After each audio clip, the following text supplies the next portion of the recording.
guys, thanks for joining me. This is your daily tarot reading for Monday the 2nd of October. It's really nice to be with you. I'm using the Tho deck today. That's the pronunciation I'm going with.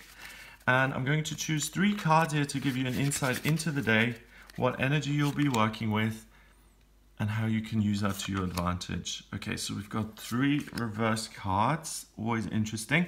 That always symbolizes a major shift in energy. Okay, so first of all, we have the Princess of Discs in reverse. Princess of Discs is like the Knight of Pentacles. Okay, that's in reverse.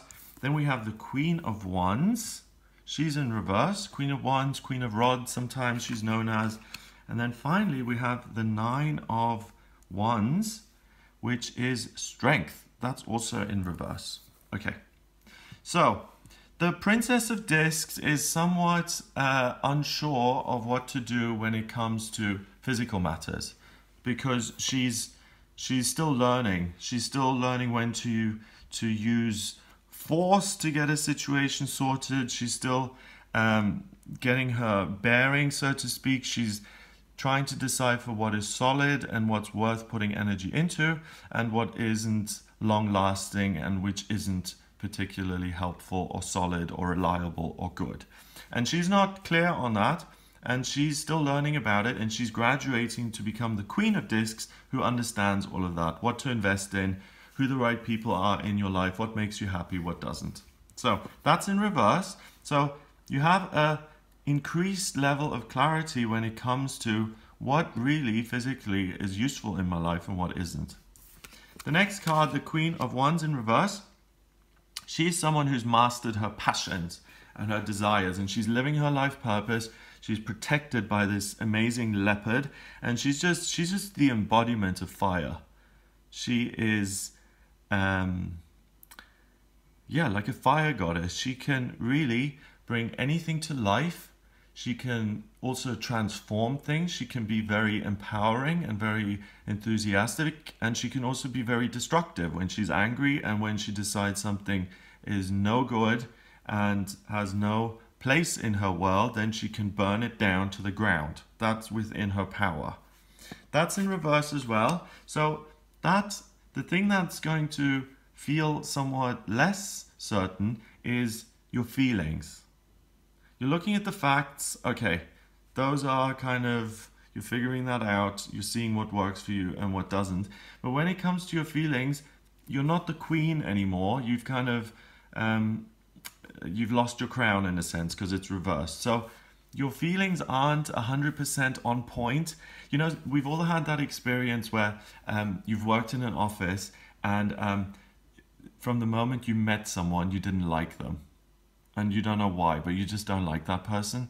And then as you get to know them, your perception changes completely, and you really like that person. Or sometimes it's not even that extreme. Sometimes it's like you have a friend or something, and then you really go off that friend for no real reason, and then your feelings jump back. And in the real world, nothing has actually happened. It's just that your emotions have taken a dip and a dive for whatever reasons, whether it's the energies that are floating around. But this is certainly one of those days where your feelings aren't going to be static and you're not in control of your passions and your desires. It's kind of more that your passions and your desires, and possibly even your anger, is running the show, and you don't have control of that. Now the final card, the Nine of Wands, this way around, is having strength. And it's having strength to move through obstacles and to keep pushing until you get to where you want to go. So here's the journey that you start with Sagittarius, the centaur trying to move towards his goal. Then you have to get through all of this, all these arrows and dangerous things, until you get to your place of enlightenment. And that takes a lot of strength to move forward and to keep your eye on the ball and not to get distracted, and to keep on the straight and narrow, and to walk that path and not get distracted along the way in these laybys, kind of take a rest here, you know, stop off there for petrol, whatever. It's about getting to the Holy Land, the Promised Land, your goal, the thing that you've decided that you want, and that's in reverse as well. So there's a lack of clarity in terms of what it is you're doing. There's a lack of clarity in terms of what you even want and what your desires are, which feeds back to this. So, you know, if you were to get a tattoo today, I would really not recommend that because you're not 100%. What I would really suggest on this day is going to be much better for you is if you plan the day a little bit and you plan things along the lines of what makes sense on a reasonable level. You realize that your desires and passions are a little bit out of control and that you're a little bit aimless. So try and set yourself a task, try and set yourself a goal that you can actually work towards. So you can get all the paperwork off your desk today, or you can clear out your inbox and your emails, or you can get the right picture for the living room that you've been looking for a couple of weeks. That kind of stuff is going to be much better than that. So because they're all in reverse, let's turn them all around.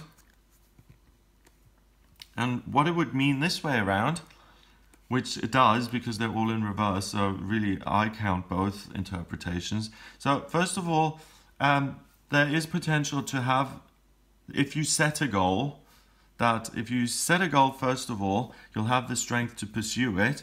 Your desires are going to help you get there, and they will end up with a physical, tangible outcome. That's the way it would be, much simpler if it was the right way around. But what you've got to do first is do a little bit of mental acrobatics and keep your feelings under check and deliberately set a goal for yourself, which isn't going to happen by itself. You have to do that. And by setting a goal, which is practical and achievable, which isn't like some unachievable thing. You know, if I want to be the new, I don't know, if I want to be the mayor of a town, then I can't just snap my fingers and make that happen. But I can certainly set a goal, realize that it's going to take a lot of fire and energy and drive to get there, and I can see whether that is possible or not. And if it is possible, then I can use that fiery energy to get to put myself up for election to be the mayor, for instance. Okay, so it's about determining what is a reasonable and achievable goal and what isn't.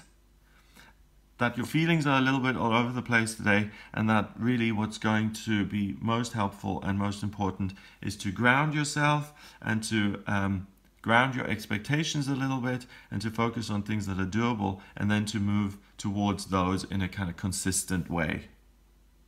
Number wise, we've got 9 and the queen is 10 because the queen is 1. And then we've got another one, which is 11. And 11 is the master number of service. And that's interesting because we've been speaking about you all day and what you want and your desires and what you're looking for. But really, what about what you're doing for other people? How are you making other people's lives better? So another way to set a goal for yourself is to say, okay, I'm going to get out of my own head today because it's a little bit all over the place, and I'm going to do something practical for someone else. If a friend of mine needs help moving, I'm going to help them move. If, again, the paperwork or the emails need taken care of, I will do that today.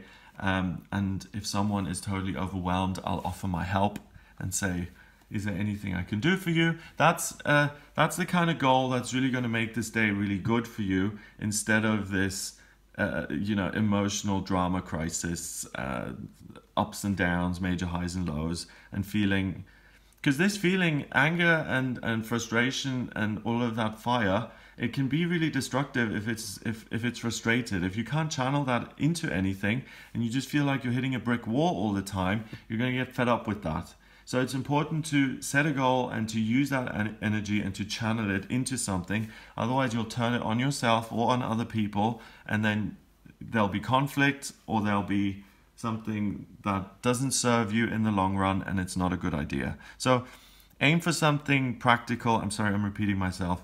Something simple, and go for that. And that's the best way to be of service to others on this day. So I hope you have a great start to the week. You're certainly not going to be lacking in energy. If anything, you have to control your energy very carefully so that you're not going into anger, but you're using that fiery anger to build and to create and to transform and make things better. So if you're doing that, things will go really, really well if I've done the numbers, haven't I?